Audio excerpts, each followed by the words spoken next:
Hello guys, last video में हमने centrosome का स्ट्रक्चर कंप्लीट किया था। इस वीडियो में हम न्यूक्लियस कंप्लीट करेंगे, न्यूक्लियस का स्ट्रक्चर एंड फंक्शंस। न्यूक्लियस की सबसे पहले डिस्कवरी रॉबर्ट ब्राउन ने की थी और स्टडी ऑफ न्यूक्लियस को कहते हैं कैरियोलॉजी, क्योंकि न्यूक्लियस को कैरियन भी कहते हैं और कैरियन यानी study of nucleus is as called as karyology. Occurrence जो न्यूक्लियस है ये यूकैरियोटिक सेल में प्रेजेंट होता है except mature mammalian RBCs and mature sieve tubes of angiosperm plants. इनको छोड़कर ये सभी यूकैरियोटिक सेल्स में न्यूक्लियस प्रेजेंट होता है। लेकिन प्रोकैरियोटिक सेल में, ये हम पहले भी पढ़ चुके हैं, प्रोकैरियोटिक सेल्स में ये न्यूक्लियस एब्सेंट होता है, यानी वेल ऑर्गेनाइज्ड न्यूक्लियस नहीं होता है। इसमें जो जेनेटिक मटेरियल डीएनए होते हैं वो नेक्ड होते हैं, यानी साइटोप्लाज्म में स्कैटर्ड रहते हैं। ऐसे न्यूक्लियस को प्रोकैरियन या न्यूक्लियोइड भी कहते हैं। Now shape and size. Shape और साइज जो न्यूक्लियस की है वो number of chromosomes and amount of cytoplasm पर डिपेंड करती है। जनरली सभी सेल्स में एक न्यूक्लियस होता है, लेकिन कुछ सेल्स में दो या दो से ज़्यादा भी न्यूक्लियस प्रेजेंट होते हैं। अब हम पढ़ेंगे न्यूक्लियस का स्ट्रक्चर। न्यूक्लियस का जो स्ट्रक्चर है इसको के टू पार्ट्स में डिवाइड कर दिया है। फर्स्ट न्यूक्लियर मेम्ब्रेन और सेकंड है न्यूक्लियोप्लाज्म। सबसे पहले न्यूक्लियर मेम्ब्रेन।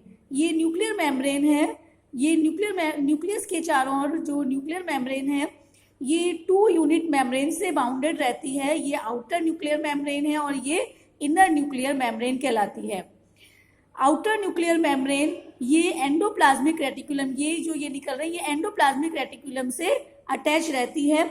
और आउटर जो न्यूक्लियर मेम्ब्रेन है उस पर ये ग्रेनुलर लाइक स्ट्रक्चर्स प्रेजेंट होते हैं जिन्हें कहते हैं राइबोसोम्स।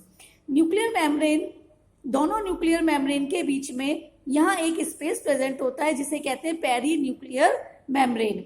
न्यूक्लियर मेम्ब्रेन चारों तरफ जो साइटोप्लाज्म है, सेल में साइटोप्लाज्म और न्यूक्लियस के अंदर जो न्यूक्लियोप्लाज्म है उनके बीच में बैरियर का काम करती है।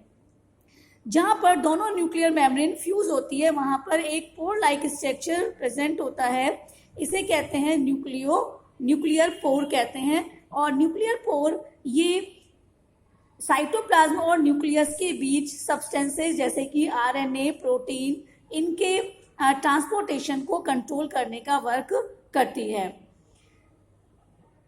न्यूक्लियर जो अब आता है न्यूक्लियोप्लाज्म।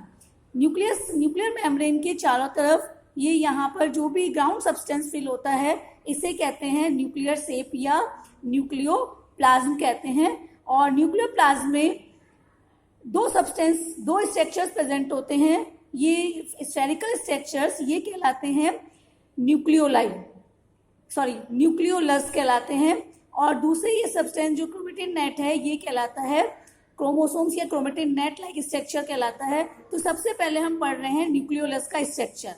ये न्यूक्लियोप्लाज्म में 1 या 2 न्यूक्लियोलस प्रेजेंट होते हैं जो कि क्रोमोसोम के न्यूक्लियोलर ऑर्गेनाइजर से अटैच होते हैं और इनकी डिस्कवरी सबसे पहले फोंटाना ने की थी।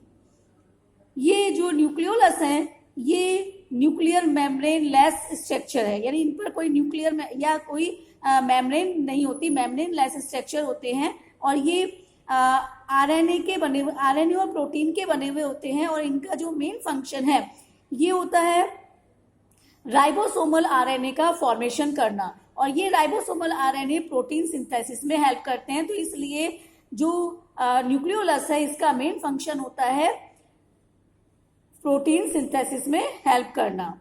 नेक्स्ट स्ट्रक्चर आता है ये न्यूक्लियोप्लाज्म में न्यूक्लियोप्रोटीन का बना हुआ जो नेटवर्क लाइक स्ट्रक्चर है, this is known as chromatin.